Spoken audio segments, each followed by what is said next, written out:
What's going on, everyone? It's your host, JT, back to you guys with another episode of the JT Sports Podcast. On this episode, we're going to be discussing the future of Zach Wilson with the New York Jets. Can the New York Jets rebound after whiffing on Zach Wilson if he is indeed a bust?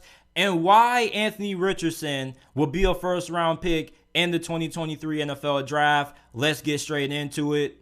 The New York Jets got to move on from Zach Wilson. There is no way you can go into 2023 with Zach Wilson being your starting quarterback without losing all, if not the entire locker room. You know, I was talking to my friend last night, and I was telling him that I literally cannot understand how a quarterback can be this bad in today's NFL. Zach Wilson right now is probably going to go down as the greatest bust in NFL history. He looks worse than Jamarcus Russell. Jamarcus Russell was bad, but Zach Wilson puts the bad in bad. 9 of 18, 92 passing yards and an interception, and got sacked 3 times. Completely awful. And I thought the New York Jets were going to win that game against Jacksonville on Thursday night. Short week. The Jaguars were riding high off a emotional victory. And I didn't think that Zach Wilson played all that bad last week against the Detroit Lions. At least for Zach Wilson standards, that was one of his better games. So I was thinking that he would have a better performance against the Jacksonville Jaguars, a defense that isn't all that great. Well, Zach Wilson gets benched and outplayed by Chris Streveler. Chris Streveler, a guy who's the third, fourth string quarterback on the Jets roster, outplayed your high draft pick. The New York Jets have to move on from Zach Wilson. Now, moving on from Zach Wilson doesn't mean that Robert Saleh and Joe Douglas, their job security is in question. It's not. They still have time to bounce back from missing with Zach Wilson. You can sign Jimmy G in free agency. You can trade for somebody. If you want to try to draft another quarterback, you can do that. But Zach Wilson doesn't set the New York Jets back, only because Joe Douglas and Robert Saleh have done such a great job at drafting and developing the young players that they have drafted. So this team is good enough overall that you can overcome having or whiffing in the draft at quarterback, as long as you get the next quarterback right, which I'm pretty confident the New York Jets are. And if you're Joe Douglas and Robert Saleh, at this point, you probably are aiming for a vet. But there's no way you should allow Zach Wilson to be the starting quarterback for you in 2023. New York Jets fans feel like they had a team that was good enough to not only make it to the playoffs, but to make a deep playoff run. Similar to those deep playoff runs that they made with Mark Sanchez when they had Rex Ryan as your head coach. And Mark Sanchez wasn't great neither. And yet they were able to get to the AFC Championship with them. So if that Jets team could make it that far in the postseason with Mark Sanchez, and this Jets team can't even get to the playoffs with Zach Wilson, that shows you how bad of a quarterback Zach Wilson is. And for all of you guys who keep on comparing his first couple of games in the league to Peyton Manning, I think we can both look at Zach Wilson and we can both know that he ain't no Peyton Manning. One thing that Peyton Manning has that Zach Wilson apparently doesn't is the work ethic. And that's why I can't understand how quarterbacks who enter the NFL now, where the transition from college to pros is as easy as it's ever been, with more influence from the college game being implemented into the NFL, there's no reason why a guy like Zach Wilson with his talent should be struggling. He can make all the throws. All he has to improve is his footwork and getting better at understanding NFL defenses. These are things that are a personal problem. You can't put this on Robert Saleh and Mike LaFleur. They've tried. I mean, they've done everything. Robert Saleh goes to the podium every single week and continues to instill confidence or continues to have confidence in Zach Wilson. And you may look at it as him coddling Zach Wilson, but at this point, what do you expect Robert Saleh to say? Oh, yeah, we know Zach Wilson's trash, but we got to go with him anyway. He understands what the magnitude of the situation is. At this point, you thought that Zach Wilson would at least give you a better chance to win than Chris Streveler or Joe Flacco. The New York Jets season is about over. And I'm not a Jets fan, but I'm really hurt to see the New York Jets season going the way it has. Because this team could have done some serious damage in the playoffs with a better quarterback. And I was telling my friend, he was like, the Jets, they're not out of the playoff race yet, JT. They're not mathematically eliminated. And I was like, yeah, they're not, but they might as well be. Because now you don't even control your own destiny. And at this point, you don't even know if Mike White is even going to be able to suit up at any point for the last 2 games with the way that his ribs look. Still can't get cleared by a doctor. And you're probably going to have to go with Chris Streveler next week. The New York Jets playoff hopes are all but over. And the main reason why they didn't make it to the playoffs was because of Zach Wilson. And you can blame it on the injuries. You can say whatever you want to say to make all the excuses you want to for Zach Wilson. But you want to know why the New York Jets invested that high draft pick in Zach Wilson? The reason why you draft a franchise quarterback is because not only does it make it easier for you as a head coach to win, but having a franchise quarterback can help you overcome limitations. You want a good example? The Los Angeles Chargers. They went pretty much the majority of this season without some of their key players on both sides of the football. Several offensive linemen were out. Keenan Allen and Mike Williams didn't start a game with each other until recently. So with this team having so many injuries, you wonder how they were able to stay afloat until they got fully healthy. Justin Herbert. When you have a franchise quarterback, he's supposed to play at a high enough level to help you overcome certain limitations, to help you overcome injuries. So when you have a franchise quarterback like that, you put him in situations like this at the end of the season, you expect him to get you to the playoffs. This was the perfect situation for Zach Wilson this season to show the whole entire Big Apple that he was the guy in New York. And he couldn't do it. This wasn't a bad team. This is a playoff team. They were only a quarterback away from making it to the postseason. That's why I was telling my homie, I was like, the Jets are done. You see, at this point in the season, you cannot have inconsistency at quarterback. Late in the season, you got to have stable quarterback play. You don't need to have fantastic or phenomenal quarterback play, but you need stable quarterback play. You need Jimmy Garoppolo. Jimmy Garoppolo, if he was a starting quarterback for the Jets right now and he was fully healthy, he could get this team to the playoffs. As a matter of fact, there are a lot of quarterbacks who I think could have been good enough to get the Jets to the playoffs. Even bottom of the barrel quarterbacks. Baker Mayfield would have been better than anything Zach Wilson has given you this year. Josh Johnson, you remember him, the dude who's played for damn near half the NFL at quarterback? He could have given you a better chance at making it to the playoffs than Zach Wilson. The New York Jets have to move on from Zach Wilson. He's not Peyton Manning, people. I don't understand how a guy can be this bad. If I was this ass after games, I would be going home watching film all weekend for 72 hours straight. I would even leave the house. You look at what Peyton Manning did after his rookie season. This guy was a filmaholic. Your quarterback needs to be, I'm not going to say he needs to be like a Peyton Manning or Eli Manning when it comes to studying film and whatnot, but you need to see a level of commitment out of your quarterback.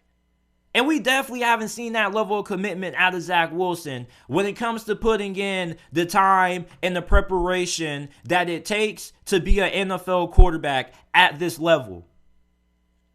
Let me ask you a question. What's next for Zach Wilson after this? Because I don't really see him making another team. He'll probably get picked up and the team will try him out. But I don't know if he'll make a roster. I mean, at best, Zach Wilson would be lucky to crack a team's depth chart as their third string quarterback. Now, I'm pretty confident that a team is going to pick up Zach Wilson if he was to get released by the New York Jets, pick him up and have him sit on the bench. And maybe be somewhat of a little developmental project for a head coach to work on the side. But as far as his future in the Big Apple, it should be done. There's no way if you're Robert Saleh and GM Joe Douglas that you can go into 2023 next year with Zach Wilson as your starting quarterback. The New York Jets should be in the playoffs, but they're not, only because they whiffed that quarterback. And that goes to show you how important the quarterback position is. And that goes to show you just how good of a team the New York Jets are. The New York Jets, imagine if they had Patrick Mahomes or Josh Allen at quarterback. They damn near could be undefeated. And look at all of the talent that Zach Wilson has held back. Like, teams aren't even allowing the New York Jets to run the football. They're just stacking the box and saying, beat us with Zach Wilson.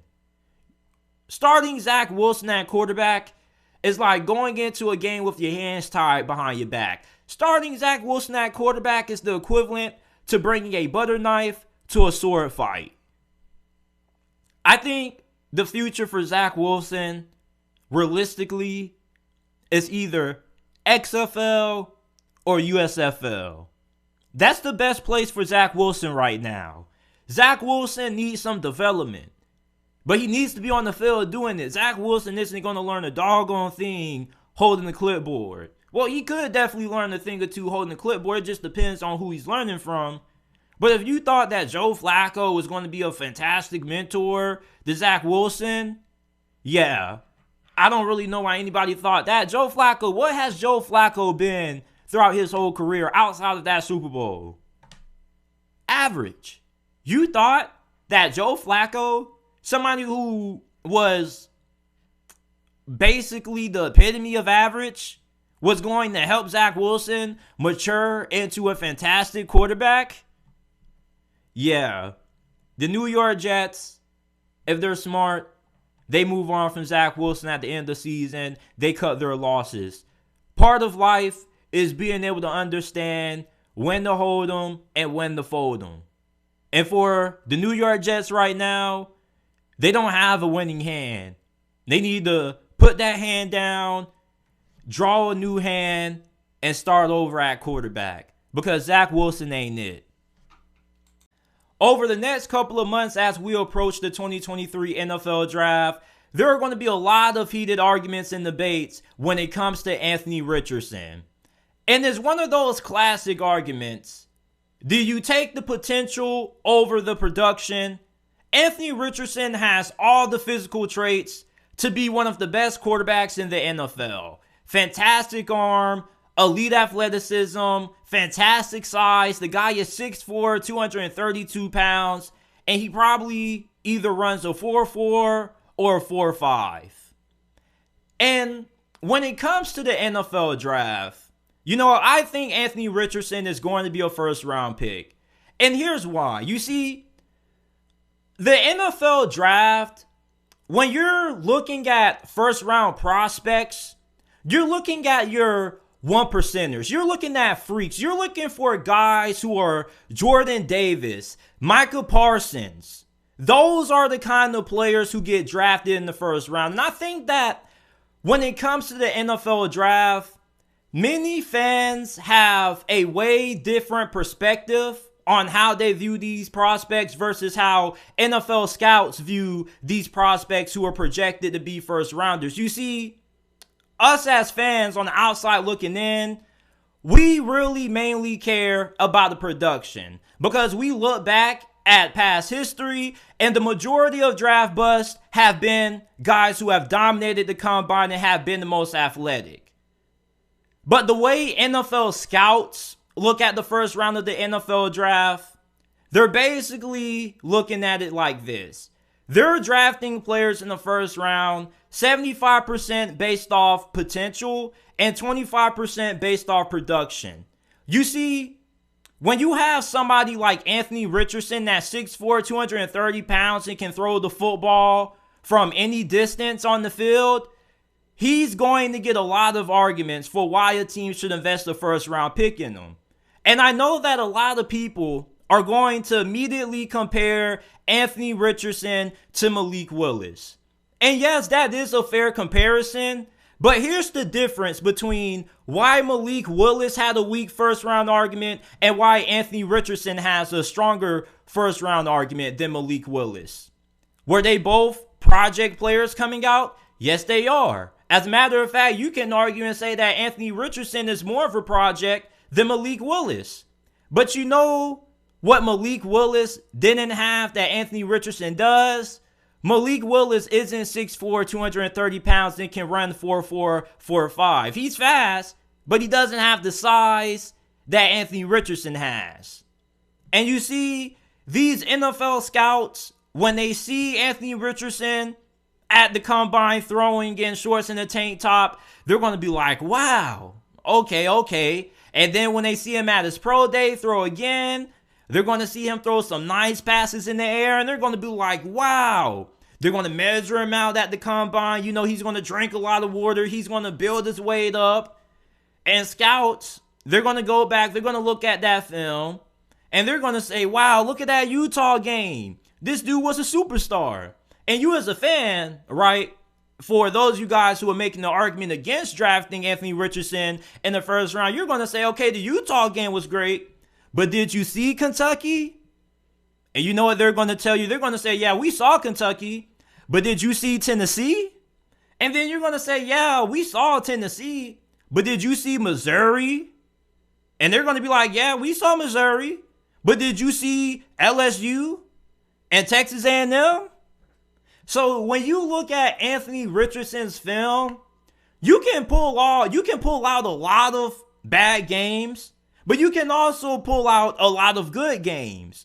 So when it comes to Anthony Richardson, there's going to be a lot of varying arguments. You're going to have the arguments that he's so raw that despite the athleticism and despite the elite physical traits that he has, he's not worth the first round pick. And at this point, him entering the NFL, if I had to give him a player comparison right now, I think he's probably a way more athletic version than Tim Tebow. He's really inconsistent when it comes to throwing the football. His accuracy, his footwork needs a lot of work. He's a bigger project than Malik Willis. But at the same time, for those of you guys who are saying, okay, JT, you're saying all this, these are arguments for why he shouldn't be a first round pick. No, they're not. You see, because the right head coach and the right general manager in the first round, they can see Anthony Richardson and they can see how his spotty footwork needs improvement and his spotty accuracy needs improvement. They can look at these things and they can say, you know what? These are things that can be coached and developed. The right head coach could look at Anthony Richardson in the first round and say, you know what? I want to take him because these things we can coach up. And that's why you see a lot of these phenomenal athletes who don't have the greatest film get selected in the first round. Because at the end of the day, in the first round, you're looking for your 1%ers. You're looking for your Jordan Davises of the world, because those are the guys who 9 times out of 10, when they hit, end up being the best at their position. And yeah, you can find a lot of great players outside of the first round. Of course, that's going to happen because there's only 32 picks. And there's 100 other players that get drafted. So, of course, you're going to have way more players that succeed outside the first round. But at the same time, when you look at the players in the first round who hit, they end up normally becoming top 3 or one of the best at their position. when you draft the guy outside of the first round, they end up being pretty good players. But the chances of finding somebody who ends up being the best at their position outside the first round is extremely rare. Think about it. Outside of receiver, maybe occasionally quarterback, how many positions do you draft outside the first round where those guys end up becoming one of the best at their position or the best at their position? Think about that. So when you look at Anthony Richardson, this guy is somebody who counts as one of those freakish 1% athletes that get drafted in the first round. And for all of you guys who keep saying, well, JT, the film, bruh, a lot of these things that we see on film can be coached up. This is what we saw last year from Anthony Richardson might not be the final form of Anthony Richardson. And at the same time, you don't know if the offense that Billy Napier was in kind of limited Anthony Richardson. The right head coach may look at Florida's offense and say, you know what? They didn't put Anthony Richardson in the right situation to succeed. They didn't put Anthony Richardson in the best offense to maximize his strengths and minimize his weaknesses. So when you look at a guy who has the traits and the measurables of Anthony Richardson, this is somebody who kind of looks like a first round pick. And even though I wouldn't draft him in the first round, this isn't about what I would do. This is about what I think is going to happen. And when you look at the past NFL drafts, quarterbacks who have had this kind of profile, like an Anthony Richardson with this athleticism, most times than not end up getting first round looks. Now, if he doesn't get drafted in the first round, I don't expect him to fall out of the second round. I would be extremely surprised because it's not like this dude didn't put anything on film.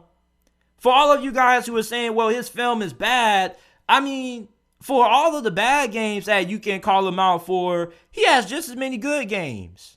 And the thing is that you're not looking for the perfect quarterback in the first round. No quarterback prospect is perfect. Is Anthony Richardson worth a top 10 pick? Hell no. Top 15 pick? Probably not. But late first round, there's definitely going to be some teams who give him some looks. And at the time I'm recording this, it's December 23rd. So we haven't even reached the combine yet. So there's still a lot of time for Anthony Richardson to go out there. As a matter of fact, this is what I believe is going to happen. I'm trying to tell you how this is going to happen. You guys may be low on Anthony Richardson right now, right? But when the combine rolls around, he's going to throw that football. He's going to run the 40. He's going to measure out. And scouts are going to start talking about his size. And then they're going to see him throw the football, and they're going to say, wow, look at that arm. Look at that arm strength. Look at the velocity that he throws the football. And then the conversations are going to shift towards what he did on the field, and they're going to shift to what he's doing during the draft process and how he's looking in tank tops and shorts.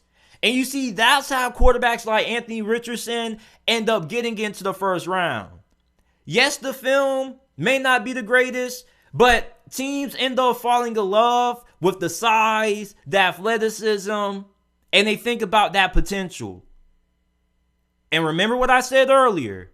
The majority of teams in the first round draft these first round players 75% based off potential and 25% based off what they see on film. On film, they're looking for a guy who can be coached up. When you're drafting somebody in the first round, 9 times out of 10, these coaches, these general managers, these front offices, they're looking for 1%ers. They're looking for freak athletes in the first round. And if you aren't one of those, and you are somebody who's getting solely drafted in the first round based off production, you're expected to come in and perform at a high level right away. Like Joe Burrow, Trevor Lawrence. These guys weren't, Trevor Lawrence was way better physically, was way physically imposing than what a lot of people give him credit for. But guys like Joe Burrow, Baker Mayfield, who've been drafted in the first round, who didn't have the highest athletic traits or the highest potential in the eyes of scouts, got drafted in the first round because they had incredible production. And they were guys who were viewed as quarterbacks who could produce right away. So if you don't have that insane 1% athleticism, you better have the ability to come in and produce at a high level right away. You better have elite production. It's either one or two things that gets players drafted in the first round. And based off past history, most of the times, even players that have good production that are ready to start week one at other positions get overlooked the majority of times for more athletically gifted players. When it comes to Anthony Richardson being the first round pick, I think the team is going to take a stab at him. Yes, Zach Wilson didn't look good, but I promise you, no team is looking back on the New York Jets whiffing with Zach Wilson. No team is looking back on Tim Tebow not being all that great. No team is looking back on Jamarcus Russell. You want to know why? Because these head coaches and these general managers, they don't give a damn about what happened with previous quarterbacks who had similar profiles. You want to know what's going through their head? That's them. We're different. We have a different plan in place for Anthony Richardson. We have a different way for our quarterback to be successful. And for all of the guys who we bring up who had similar profiles to Anthony Richardson who didn't work out, scouts are going to go back and they're going to say, okay, you told us Zach Wilson, you told us Tim Tebow, Jamarcus Russell, but what about Josh Allen? What about the quarterbacks who did hit? So here's the thing, and this is what I'm trying to tell you guys. You guys don't like it and I don't like it, but at the end of the day, these scouts in the first round, they're looking for freak athletes. They're looking for guys who fit that 1% mold in terms of NFL athletes. Anthony Richardson fits that description. In the first round, you're looking for crazy, phenomenal athletes. Jordan Davis would fall in that range. 300 and some pounds, running the 4.82 is freaking insane. Those are the kind of guys who are going in the first round. I don't think Anthony Richardson is worth the first round pick, but I do believe that he will get drafted in the first round. This is it for this episode of the JT Sports Podcast. If you enjoyed this episode, make sure that you go ahead, check out the JT Sports Podcast, available on all podcasting platforms. Wherever you get your podcasts from, Apple, Google, Spotify, Amazon, you can find the JT Sports Podcast. Leave us with a 5-star review and share the podcast with your friends, family members, and acquaintances if you enjoyed. And I will see you guys next time with another episode of the JT Sports Podcast.